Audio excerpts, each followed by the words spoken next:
மயிலாடுதுறை மாவட்டம் சீர்காழி அருகே நெப்பத்தூர் தீவு கிராமத்தைச் சேர்ந்த செங்கலறுக்கும் கூலி தொழிலாளியின் 3 வயது மகனை தெருநாய் கடித்து குதறியிருக்கிறது. கூடுதல் விவரங்களை வழங்குவதற்காக செய்தியாளர் மதன் இணைந்திருக்கிறார். மதன், என்ன நடந்தது? தற்போது குழந்தையின் உடல்நலம் எப்படி இருக்கிறது? சக்தி, மயிலாடுதுறை மாவட்டம் சீர்காழி அடுத்த நெப்பத்தூர் தீவு கிராமத்தைச் சேர்ந்தவர் கூலி தொழிலாளி ஞானசேகரன்.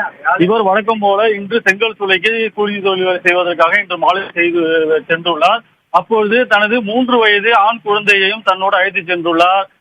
ஞானசேகரன் அங்கு செங்கல் சூளையில் பணியாற்றி கொண்டிருக்கும் போதே அவரது 3 வயது சிறுவன் அந்த பகுதியில் உள்ள விளையாட்டு மைதானத்தில் விளையாடிக் கொண்டிருந்த போது அங்கு சுற்றி கொண்டிருந்த ஒரு தெருநாயானது அந்த 3 வயது குழந்தையை கடித்து குதறியுள்ளது. இதில் 5க்கும் மேற்பட்ட இடங்களில் அந்த குழந்தைக்கு படுகாயம் ஏற்பட்டுள்ளது. குழந்தையின் அலறு சத்தம் கேட்டு அந்த இடத்துக்கு விரைந்து வந்த ஞானசேகரன் தெருநாயை அடித்து விரட்டி தனது மகனை காப்பாற்றியுள்ளார். இதன் பிறகு முதலுதவி சிகிச்சையாக தற்போது சீர்காழி அரசு மருத்துவமனையில் அந்த குழந்தையானது சேர்க்கப்பட்டுள்ளது. கை, முதுகு மற்றும் கால் உள்ளிட்ட இடங்களில் படுகாயத்துடன் அந்த குழந்தை சீர்காழி அரசு மருத்துவம் சேர்க்கப்பட்டு தீவிர சிகிச்சையானது அளிக்கப்பட்டு வருகிறது. அந்த நேரத்தில் அந்த தகப்பனார் அருகில் இருந்ததாலும் குழந்தையால் சேர்த்து உடனடியாக அந்த இடத்துக்கு சென்றதாலும் மிகப்பெரிய விபரீதமானது தவிர்க்கப்பட்டிருக்கிறது. குழந்தை தற்போது நல்ல நிலையில் சிகிச்சை பெற்று வந்து கொண்டிருக்கிறது. சிகிச்சை மோகன், மருத்துவர்கள் என்ன சொல்றாங்க? குழந்தைக்கு இன்னும் எத்தனை நாட்கள் சிகிச்சை தர வேண்டும்? தற்போது குழந்தைக்கு 5க்கும் மேற்பட்ட இடங்கள்ல அந்த காயமானது இருக்கிறது.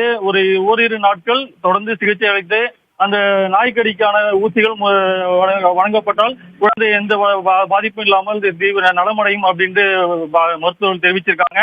அதே உடனடியாக அந்த இடத்தில் ஆட்கள் சுற்றி அவர் தகப்பனார் உள்ளிட்ட அனைவரும் அங்க பக்கத்துல இருந்ததுனாலதான் இந்த குழந்தை உடனடியாக காப்பாற்றப்பட்டிருக்கு. இப்ப தற்போது குழந்தை முதலுதவி சிகிச்சைக்கு பிறகு நல்ல நிலைமையில சிகிச்சை பெற்று வந்துட்டு இருக்கு.